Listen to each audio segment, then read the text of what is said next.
welcome to my YouTube channel. So in this particular video I will start to the second part of this chapter number 2 खेल तथा पोषण and part 1 तो पहले ही upload कर दिया था। जिन स्टूडेंट्स ने नहीं देखा है तो मैंने कमेंट बॉक्स में पिन कर रखा है एंड डिस्क्रिप्शन बॉक्स में भी लिंक दे रखी है, आप जाके देख सकते हैं। पार्ट 1 एंड चैप्टर नंबर 1 भी पहले ही अपलोड कर चुकी हूँ मैं। तो चलिए स्टार्ट कर लेते हैं चैप्टर 2 का लास्ट पार्ट जो कि पार्ट 2 है।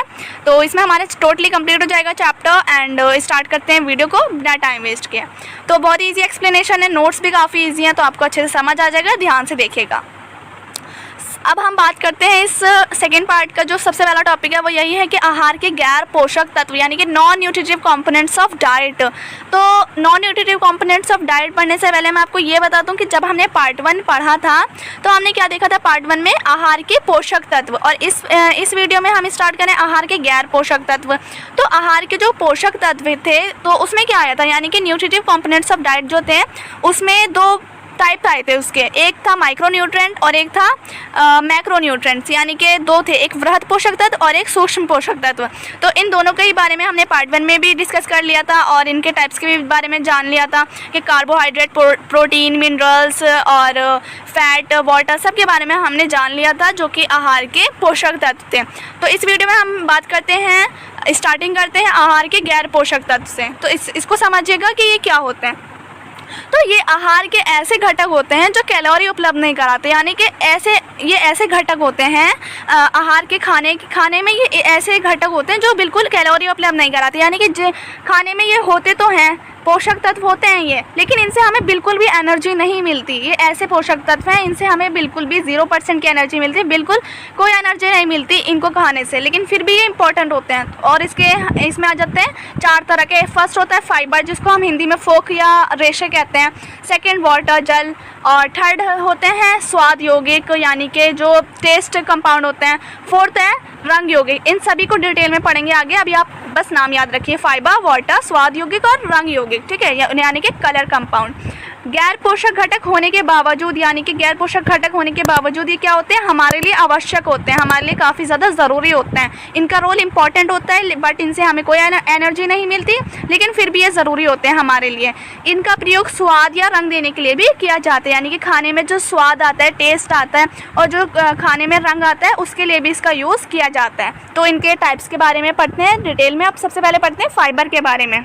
तो फाइबर में हमें ये पढ़ना है, फाइबर का सबसे पहले मैं आपको ये बता दूँ, फाइबर तो इंग्लिश में कहते हैं, हिंदी में कहते हैं फोक कह देते हैं, या फिर हम रेशे भी कह देते हैं हिंदी में। तो फाइबर के बारे में क्या लिखा है, भोजन का वह भाग है फाइबर जिससे व्यक्ति की आंतों द्वारा पचाया नहीं जा सकता। आंतें किसे कहते हैं, इंटेस्टाइन को। तो इंटेस्टाइन जो है इसको बिल्कुल नहीं पचा सकती, बिल्कुल डाइजेस्ट इसको नहीं कर सकती फाइबर को, और फाइबर से आंतों की समस्याएँ दूर होती हैं, फाइबर से जो भी आंतों की प्रॉब्लम्स होती है ना वो दूर हो जाती हैं, फाइबर अगर हमारे खाने में होगा तो। इससे आंतों में सुधार आता है। इंटेस्टाइन जो इसको पचा तो नहीं पाती, डाइजेस्ट नहीं कर पाती, लेकिन आंतों में सुधार आ जाता है, और जिसके कारण क्या होता है, कब्ज़ नहीं होता। अगर फाइबर खाने में अगर हम इंक्लूड करेंगे तो उससे बिल्कुल कब्ज़ नहीं होगा। इससे हृदय संबंधी रोग होने की संभावना भी कम हो जाती है, यानी कि दिल के जो भी रोग होते हैं, हार्ट के जो भी पेशेंट हैं या फिर जिनको दिल के रोग होने की संभावना है वो बिल्कुल ख़त्म हो जाती है। इससे हृदय संबंधी रोग कोई भी नहीं होगा, दिल का कोई भी बीमारी नहीं पड़ेगी अगर फाइबर होगा खाने में। और ये फाइबर के 2 टाइप्स होते हैं, there are 2 types of fibre. फोक लिखा हुआ है, हिंदी में फोक कहते हैं इसलिए। फोक के 2 प्रकार होते हैं, एक जल में घुलनशील और एक जल में अघुलनशील, यानी कि एक वाटर सॉल्युबल होता है और एक वाटर सॉल्युबल नहीं होते जो कि जल में अघुलनशील होते हैं। इसके सोर्स में आ जाता है, यानी कि स्रोत में आ जाता है, हरे पत्तेदार सब्जियों से मिलता है फाइबर, सेब, पपीता, अंगूर, खीरा, टमाटर, प्याज, छिलके वाली दालों और सलाद, यानी कि इन सभी में फाइबर प्रेजेंट होता है, ठीक है। तो आप समझ रहे होंगे फाइबर और जो गैर पोषक तत्व हैं वो इसी तरह के होते हैं जिससे जो खाने में प्रेजेंट होते हैं, लेकिन उससे हमें बिल्कुल भी एनर्जी प्रोवाइड नहीं कराते हैं, वो जिसको खाने से हमें बिल्कुल एनर्जी नहीं मिलती, लेकिन फिर भी ये इंपॉर्टेंट रोल निभाते हैं अपना। अब हम बात करते हैं अपना सेकेंड टाइप जो कि हमारा वाटर, यानी कि अगर हिंदी में बात करें तो जल या पानी, ठीक है। तो वाटर क्या होता है, वाटर के क्या क्या फंक्शंस है उसके बारे में बात करें तो सबसे पहला तो यही है कि शरीर यानी कि हमारी बॉडी का लगभग जो 70% भाग है ना वो जल से ही बना है, यानी कि सारी गतिविधियाँ जो भी फंक्शन हमारे बॉडी के अंदर होते हैं वो तरल माध्यम में होते हैं, लिक्विड फॉर्म में होते हैं। शरीर का लगभग जो 70% जो भाग है ना वो पानी से ही मिलके, वाटर से मिलके बना होता है। शरीर की अधिकतर यानी कि अधिकतर मैक्सिमम जो जैविक और रासायनिक क्रियाएं होती हैं, ज़्यादा जो भी शरीर के अंदर क्रियाएं होती हैं, काम होते हैं, वो तरल माध्यम में यानी कि लिक्विड फॉर्म में ही होते हैं। और अगर हमारे शरीर में पानी की कमी हो जाए या फिर हम पानी कम पिएं तो इसकी कमी, पानी की कमी होने से क्या होगा, हमारा जो यकृत है यानी कि लीवर जो है हमारा वो सही तरीके से काम नहीं कर पाता अगर पानी की कमी हो जाए। इसलिए पानी बहुत ज़्यादा महत्वपूर्ण होता है पीना, क्योंकि अगर इसकी कमी हो जाए तो काफ़ी ज़्यादा परेशानियाँ हमारी बॉडी में आ जाती हैं, क्रिएट हो जाती हैं। तो क्या होती है इसकी परेशानी सबसे ज़्यादा, तो लीवर सही तरीके से काम नहीं कर पाता, जिससे क्या होता है अगर लीवर सही तरीके से काम नहीं करेगा हमारी बॉडी में तो पसीना कम निकलता है, और अगर पसीना कम निकलेगा तो शरीर का तापमान भी बढ़ जाता है, जिसके कारण क्या होता है शरीर से विकार कहते हैं बीमारियों को, यानी कि अगर तापमान बढ़ जाएगा बॉडी का और पसीना कम निकलेगा तो उससे क्या होगा, बीमारियां नहीं निकल पाती शरीर से। क्या होती हैं जो भी शरीर के अंदर हमारी बीमारियां होती हैं वो निकल नहीं पाती, शरीर के अंदर ही मौजूद रहती हैं, जिससे जो रक्त है वो विषाक्त हो जाता है। विषाक्त कहते हैं टॉक्सिक, रक्त मतलब ब्लड जो है वो टॉक्सिक हो जाता है, और जिसके कारण इंसान की मृत्यु भी हो सकती है। तो आप देख सकते हैं पानी का कितना ज़्यादा इंपॉर्टेंट रोल है। हमें ज़्यादा से ज़्यादा कोशिश करनी चाहिए कि हम पानी पिएं। अगर आप कहीं भी स्टडी कर रहे हैं, कुछ भी कर रहे हैं, अपने साथ पानी तो ज़रूर रखें। ज़्यादा से ज़्यादा पानी पीने की कोशिश करनी चाहिए, क्योंकि ये बहुत ज़्यादा इंपॉर्टेंट होता है। तो अब हमारा जो थर्ड पॉइंट आता है वो है स्वाद यौगिक, जिसको हम इंग्लिश में कहते हैं फ्लेवर कंपाउंड। तो अगर हम इसकी बात करें तो इसका जो मैक्सिमम यूज़ होता है वो स्वाद देने के लिए ही होता है और गंध के लिए, यानी कि किसी भी फूड में, किसी भी खाने में क्या स्वाद देने के लिए, स्मेल उसकी अच्छी करने के लिए, उसका टेस्ट बढ़ाने के लिए इसका फ्लेवर कंपाउंड का यूज़ करते हैं। स्वाद और गंध के लिए इसका इस्तेमाल करा जाता है। जैसे कि बिना कैलोरी वाली मीठी चीनी जो होती है, जिसमें बिल्कुल कैलोरी नहीं मिलती अगर हम उसको खाते हैं तो, यानी कि जो डायबिटीज़ के पेशेंट को दी जाती है, ये चीनी ज़्यादातर डायबिटीज़ के पेशेंट्स को दी जाती है, जो कि बिना कैलोरी वाली होती है, जिसमें कैलोरी नहीं होती है, जिसको खाने से बिल्कुल एनर्जी नहीं मिलती।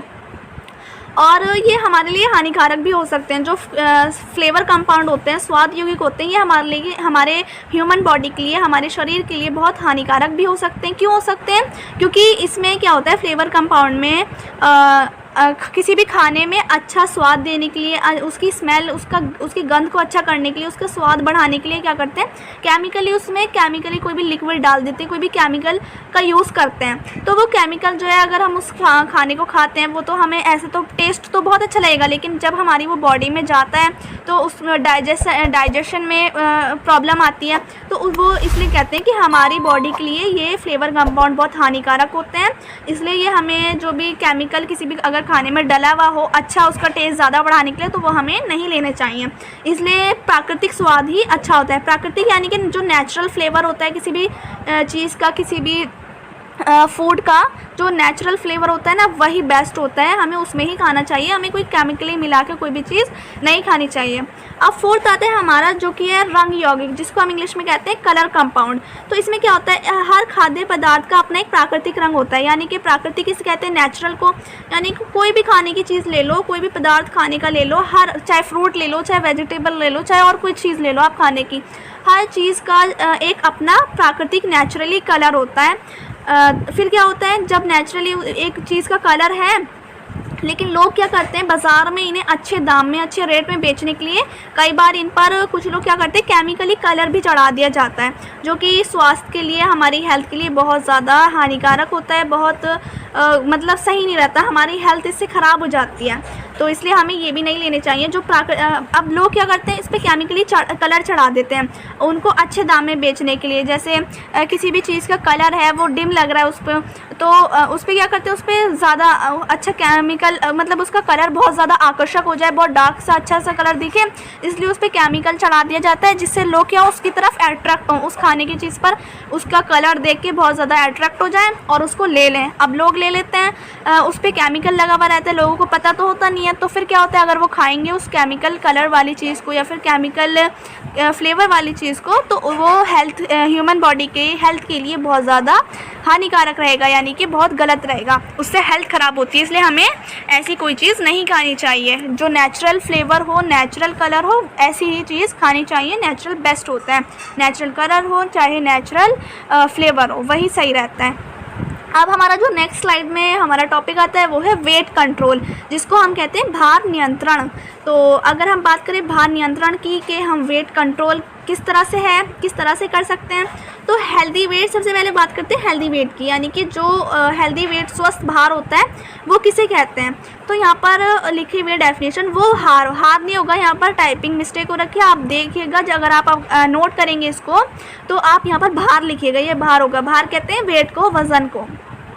हेल्दी वेट यानी कि स्वस्थ भार हम किसे कहते हैं, उस वेट को कहते हैं जिस वेट पर कोई भी व्यक्ति बिना किसी बीमारी के, बिना किसी डर के जीवन व्यतीत कर रहा है। यानी कि कोई इंसान है और वो उसका ऐसा वज़न है, उसकी ऐसी वेट है कि उसमें कोई भी बीमारी नहीं है और बिना किसी बीमारी का डर, ना ही उसको कोई बीमारी है और ना ही किसी बीमारी के होने का उसको डर है, और वो अपने इस तरीके से ज़िंदगी को जी रहा है, तो उसको कहेंगे कि हाँ, इस व्यक्ति का हेल्दी वेट है, स्वस्थ भार है। आई होप आप समझ गए होंगे। और अगर हम बात करें हम कैसे जान सकते हैं अपना हमारा हेल्दी वेट है या फिर नहीं, तो इसके लिए नेशनल इंस्टीट्यूट ऑफ हेल्थ के अनुसार उनके अकॉर्डिंग क्या है, उसके अकॉर्डिंग ये है कि आप 19 से 25 BMI के बीच का स्वस्थ भार होता है। उन्होंने क्या कहा है, नेशनल इंस्टीट्यूट ऑफ हेल्थ ने ये कहा है, उनके अकॉर्डिंग वो कहते हैं कि 19 से अगर 25 BMI के बीच का अगर किसी का वेट है तो वो हेल्दी वेट कहलाएगा। यानी कि 19 से कम भी नहीं होना चाहिए और 25 से ज़्यादा भी नहीं होना चाहिए, 19 या 25 के बीच में ही होना चाहिए वेट। और अगर किसी का इतना वेट है तो वो स्वस्थ भार होगा। 19 से 25 मतलब ये BMI आप किसे कहते हैं, आपने क्लास 11th में अपनी प्रीवियस क्लास में पढ़ा ही होगा। BMI बॉडी मास इंडेक्स किसे कहते हैं, इसको निकालने का फॉर्मूला भी होता है। तो यहाँ पर नीचे एक फॉर्मूला दे रखा है। BMI की जो फुल फॉर्म होती है वो यही होती है, बॉडी मास इंडेक्स, यानी कि भार मापने की विधि। वो क्या होती है, हम अपना BMI कैसे जान सकते हैं। सबसे पहले हमें ऊपर रखना होगा एक फॉर्मूले में, सबसे पहले बॉडी वेट होगा, फिर डिवाइडेड में होगा नीचे बॉडी की हाइट। बॉडी के वेट को आप अपना बॉडी का वज़न लीजिए, उसको डिवाइड करिए अपनी हाइट से, और फिर जो आंसर आएगा उसको मल्टीप्लाई करना है हमारी बॉडी की हाइट से। ठीक है, तो ये जो फॉर्मूला है ये BMI निकालने का है। ऊपर आपको अपना वेट रखना है, नीचे आपको अपनी हाइट रखनी है और साइड में मल्टीप्लाई करना है हाइट से ही अपनी। तो इसके थ्रू जो आपका आंसर आएगा वो होगा आपका BMI। और अगर आपका BMI आंसर निकालने के बाद आप लोग मुझे ज़रूर निकाल के बताइएगा अपना BMI एंड कमेंट में ज़रूर बताइएगा। ठीक है, मैं जान सकूँ किसका ऊपर जा रहा है या फिर किसका नीचे आ रहा है, फिर किसका मीडियम में। जिसका मीडियम में होगा समझ जाएगा 19 से अगर 19 से 25 BMI होगा, 19 और 20, 21, 22, 23, 24 और 25 तक, यानी से 19 से 25 तक अगर आपका BMI आता है आंसर निकलने के बाद, तो आपका यानी कि हेल्दी वेट है, भार जो है आपका नियंत्रण में है, उसको आप कहेंगे आपका फिर स्वस्थ भार है। और अगर 19 से कम हो जाता है तो आप कमज़ोर हैं, और 25 से ज़्यादा हो जाता है तो आप मोटापे की हालत में है। तो आपको इस तरीके से अपना BMI जो है आ जाएगा, आपको अपना वेट अच्छे से पता चल जाएगा। अब हम आते हैं इसकी उपाय क्या है। भार को अगर हम वेट को कंट्रोल करें तो उसके क्या क्या उपाय हो सकते हैं, क्या क्या तरीके हो सकते हैं, उसको देखते हैं। अगर जैसे किसी का वेट है, BMI आया और उसका 25 से ज़्यादा आया, यानी कि उसके वो मोटापे की हालत में, कोई बहुत ज़्यादा मोटा हो जाता है, तो उसको स्वस्थ रखना है, अपना भार कंट्रोल में रखना है। तो उसके क्या क्या उपाय हैं देखिए। यहाँ पर सबसे पहले आता है दैनिक कैलोरी उपभोग को कम करें, यानी कि जो भी आप अपना खाना खाते हैं उसको नियंत्रण में खाना खाएं, ज़्यादा हैवी खाना नहीं खाना चाहिए हमें। अधिक मात्रा में पानी का सेवन, यानी कि ज़्यादा से ज़्यादा पानी पीना चाहिए, जितना पानी पिएंगे उतना ही अच्छा। अभी हमने पानी के बारे में भी पढ़ा था, पानी कितना ज़्यादा इंपॉर्टेंट होता है हमारी ह्यूमन बॉडी के लिए, इसलिए हमें ज़्यादा से ज़्यादा पानी का सेवन करना चाहिए। एक्टिव लाइफस्टाइल, अपनी लाइफस्टाइल्स को एक्टिव रखना चाहिए, एकदम ढीले पड़े नहीं रहना चाहिए, काम करते रहना चाहिए, हिलते ढुलते रहना चाहिए। और अवॉइड करना चाहिए अल्कोहल को, अल्कोहल किसे, शराब को अवॉइड करना चाहिए, बिल्कुल नहीं पीनी चाहिए, इससे हमारी बॉडी को बहुत नुकसान होता है। And avoid fatty foods, fatty foods यानी कि जो तले वाली चीज़ें होती हैं, या फिर कोई भी किसी का वज़न बढ़ रहा है तो वो मक्खन या फिर ऐसी चीज़ें फैट बढ़ाने वाली चीज़ें ना खाएं, उनको हमें अवॉइड करना चाहिए। और एक्सरसाइज रेगुलरली करनी चाहिए, डू एक्सरसाइजेज रेगुलरली। रोज़ाना अगर किसी का वज़न को उसको कम करना है तो उसको एक्सरसाइज रोज़ाना करनी चाहिए। और अवॉइड करनी चाहिए हमें रिच कार्बोहाइड्रेट, यानी कि जो बहुत ज़्यादा हैवी कार्बोहाइड्रेट्स होते हैं उसको हमें ज़्यादा नहीं लेना चाहिए, उनसे दूर रहना चाहिए, उनको अवॉइड रखना चाहिए। ठीक है, तो आप ये समझ गए होंगे आई होप। अब हम आते हैं अपनी नेक्स्ट स्लाइड पर। तो अब जो हमारा नेक्स्ट टॉपिक आता है वो है डाइटिंग, जिसको हम हिंदी में कहते हैं अल्प आहार। तो बहुत से लोगों ने डाइटिंग करी होगी, नहीं करी तो आपने इसका वर्ड ये नाम तो सुना ही होगा। डाइटिंग बहुत से लोग करते हैं।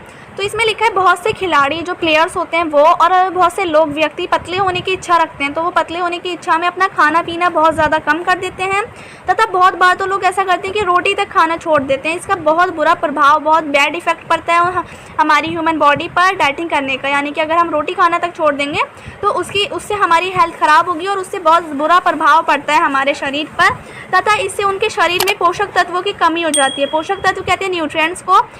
तो अगर हम रोटी तक खाना छोड़ देंगे, हम अपनी डाइटिंग के चक्कर में क्या करेंगे, अपना खाना पीना बहुत कम कर देंगे, इसलिए हमारे शरीर में क्या होता है, हमारे पोषक तत्व न्यूट्रिएंट्स की बहुत ज़्यादा कमी हो जाती है। और बहुत बार लोग अगर ऐसा करते हैं तो उनके शरीर में न्यूट्रिएंट्स की कमी हो जाती है और उससे वो कुपोषण का शिकार बन जाते हैं। इसलिए हमें डाइटिंग नहीं करनी चाहिए, और अगर डाइटिंग करें तो इतना हमें कम खाना नहीं कर देना चाहिए एकदम से ही। हमें जो है लिमिटेड मात्रा में खाना चाहिए, सही मतलब सही एकदम बहुत ज़्यादा कम नहीं करना चाहिए, सही क्वांटिटी में खाना चाहिए और बहुत ज़्यादा अधिक भी नहीं खाना चाहिए। अब हम बात करते हैं डिसएडवांटेज ऑफ डाइटिंग, यानी कि अल्पाहार के क्या क्या नुकसान हैं, डाइटिंग के क्या क्या नुकसान होते हैं। तो रक्त से सबसे पहले तो यही है कि रक्त से जुड़े नुकसान हो जाते हैं, यानी कि जो भी हमारा रक्त कहते हैं ब्लड को, हमारे खून में खून से जुड़ी समस्याएं पैदा होने लगती हैं अगर हम डाइटिंग करते हैं, तो खून में प्रॉब्लम्स क्रिएट होने लगती हैं हमारी बॉडी में। और नेत्र कहते हैं आँखों की भी समस्याएं होने लगती हैं अगर हम ज़्यादा डाइटिंग कर लें, बहुत कम खाना खाएँ तो फिर हमारी जो आइज़ भी वीक हो जाती हैं, आइज़ के नीचे डार्क सर्कल्स वगैरह हो जाते हैं अगर हम ज़्यादा खाना पीना अपना छोड़ देते हैं तो ब्लड से रिलेटेड प्रॉब्लम्स आ जाती हैं, आँखों से जुड़ी समस्याएं आ जाती हैं। याद करने की जो शक्ति होती है, यानी कि जो हमारी मेमोराइजिंग पावर हो जाती है, उसमें बहुत कमी आ जाती है, मेमोराइजिंग पावर लो हो जाती है ज़्यादा डाइटिंग करने से, ज़्यादा कमी से खाना खाने से। अब जो हमारा नेक्स्ट टॉपिक आता है वो है फूड इंटॉलरेंस, यानी कि जिसको हम हिंदी में कहते हैं भोजन और सहनशीलता, या फिर खाद्य असहिष्णुता भी कहते हैं इसको। तो इसमें क्या होता है, ये शरीर की वो स्थिति है जब हमारा शरीर, हमारी जो ह्यूमन बॉडी है वो भोजन के विशेष तत्व को अवशोषित करना बंद कर दे, यानी कि जो एब्जॉर्प्शन होता है उसको वो करना बंद कर दे ह्यूमन बॉडी। इसका मुख्य कारण यही होता है कि किसी भी विशेष तत्व से, किसी भी विशेष आहार से खाने से एलर्जी हो, या फिर कई बार हम ज़रूरत से ज़्यादा खाना खा लेते हैं तो उससे भी ये समस्या आ जाती है, फूड इंटॉलरेंस। इसके क्या क्या लक्षण होते हैं, इसके क्या क्या प्रभाव पड़ते हैं, इसको हम अपनी नेक्स्ट स्लाइड में देखते हैं। तो अब आता है भोजन असहनशीलता के से बचने के लिए क्या करना चाहिए और क्या क्या इसके लक्षण होते हैं। तो सबसे पहले लक्षण की बात कर लेते हैं, भोजन और सहनशीलता के लक्षण, यानी कि फूड इंटॉलरेंस के क्या क्या लक्षण दिखते हैं, साइड इफ़ेक्ट्स होते हैं। तो सिर दर्द हो जाता है इससे, अगर इसकी समस्या हो जाए, उल्टी आना हो जाती है, दस्त लग जाते हैं, गैस और सीने में जलन वगैरह हो जाती है, एसिडिटी हो जाती है और घबराहट, यानी कि सभी इसके लक्षण में आ जाता है। ये सारी समस्याएं होंगी, तो यानी हमने बहुत ज़्यादा खाना खाने पे ऐसा हो जाता है, या फिर किसी खाने से हमें एलर्जी और हमने वो खा लिया, तो ऐसी समस्याएं आ जाती हैं। अगर हम बात कर रहे हैं इससे बचने के लिए क्या करना चाहिए, तो हमें हमेशा खाना जो है वो ताज़ा खाना चाहिए, फ्रेश हमें फूड लेना चाहिए, तले हुए खाने से हमें परहेज़ करना चाहिए, उचित मात्रा में, यानी कि मैक्सिमम ज़्यादा से ज़्यादा पानी भी पीना चाहिए, और ज़रूरत से ज़्यादा हमें खाना नहीं खाना चाहिए। जितनी लिमिटेड है ना, लिमिटेड खाना खाना चाहिए, क्योंकि अगर हम अनलिमिटेड खाना खा लेते हैं तो ऐसी चीज़ें हमारे जो है बॉडी में पैदा हो जाती हैं, यानी कि ऐसी समस्याएँ हमें उत्पन्न हो जाती है, हमें उल्टी वगैरह आ जाती है, हमारे घबराहट होना स्टार्ट हो जाती है, सीने में जलन हो जाती है, एसिडिटी हो जाती है। ये सारी चीज़ें इसके ही लक्षण होते हैं, इससे यही सारी चीज़ हो जाती है अगर हम ये सब चीज़ें करते हैं। तो हमें ज़्यादा से खाना नहीं खाना चाहिए, पानी ज़्यादा से ज़्यादा पीना चाहिए, तले खाने से परहेज़ करना चाहिए, और हमेशा फ्रेश खाना ही खाना चाहिए। अब हमारा जो टॉपिक आता है वो है भोजन संबंधी मिथक, यानी कि खाने से जुड़े कुछ मिथ्स हैं जिसको लोग समझते हैं लेकिन वो ऐसे नहीं होते हैं। तो इसमें क्या आ जाता है, खाद्य मिथ को भ्रम फैलाने वाली जानकारी, यानी कि खाद्य मिथक क्या होते हैं, जो भोजन मिथक, सबसे पहले आपको यही जानना मिथक होता क्या है। भोजन से जो भी खाने से रिलेटेड मिथक है, मिथक का मतलब यही होता है कि भ्रम फैलाने वाली कोई भी जानकारी, खाने से जुड़ी ऐसी जानकारियाँ जो भ्रम फैलाती हैं, लेकिन असल में ऐसा नहीं होता, ये सिर्फ मिथक होते हैं, भ्रम फैलाने वाले होती हैं, रियलिटी कुछ और होती है। जो भोजन से और खाने की चीज़ों से संबंधित होते हैं, ऐसे भ्रम उसको कहते हैं मिथक, भोजन संबंधी मिथक। तो उसमें क्या किया जाता है, जैसे एग्जाम्पल में दे रखा है, खाते समय पानी नहीं पीना चाहिए, ये भी एक मिथक है। आलू वज़न बढ़ाता है, ये भी एक मिथक है, ऐसा कुछ नहीं होता। नाश्ता ज़्यादा हैवी नहीं करना चाहिए, ये भी एक खाने से जुड़ा मिथक है, बल्कि हमें जो ब्रेकफास्ट है सुबह का वो हैवी ही करना चाहिए, ज़्यादा करना चाहिए, जबकि जो रात का डिनर होता है वो कम करना चाहिए। मीठा खाना स्वास्थ्य के लिए, अपनी हेल्थ के लिए ठीक नहीं होता है, बल्कि ऐसा नहीं है, ये भी एक मिथक है, क्योंकि अगर हम लिमिटेड कोई भी चीज़ खाते हैं, हमें हर चीज़ लिमिटेड खानी चाहिए। हाँ, अनलिमिटेड खाने से ऐसा होता है, लेकिन अगर हम कुछ मीठा या फिर कोई भी चीज़ हम खा रहे हैं लिमिटेड मात्रा में, लिमिटेड क्वान्टिटी में, तो ऐसा कुछ नहीं होता, हमारे स्वास्थ्य के लिए ठीक होता है वो। मछली खाकर दूध नहीं पीना चाहिए, ये भी एक मिथक ही है। घी तेल नहीं खाना चाहिए, ये भी एक मिथक है, भोजन से रिलेटेड, खाने से रिलेटेड, जबकि घी तेल भी हमारे स्वास्थ्य के लिए सही होता है, जबकि हमें हर चीज़ जो है ना लिमिटेड क्वांटिटी में खानी चाहिए, तो फिर हर चीज़ सही रहती है हमारी हेल्थ के लिए। सो यहाँ पर हमारा चैप्टर नंबर 2 कंप्लीट हो गया है, ये लास्ट टॉपिक था। आई होप आपको पूरा चैप्टर अच्छे से समझ आया हो, और फर्स्ट पार्ट भी मैंने कल अपलोड कर दिया था, जो कि थोड़ा लंबा हो गया था, लेकिन एक एक चीज़ आपको डिटेल में समझाई है इसलिए, और ये सेकंड पार्ट तो छोटा सा ही है, आपको अच्छे से सारी चीज़ें समझ भी आई होंगी। सो अगर आपको वीडियो अच्छी लगी तो प्लीज़ सब्सक्राइब करिए, लाइक करिए वीडियो को, एंड अगर कोई भी डाउट है तो फिर आप कमेंट सेक्शन में आके पूछ सकते हैं। Let me know in the comment section if you have questions और clarification. So if you like the video, then please share it and don't forget to subscribe my channel guys. Thanks for watching.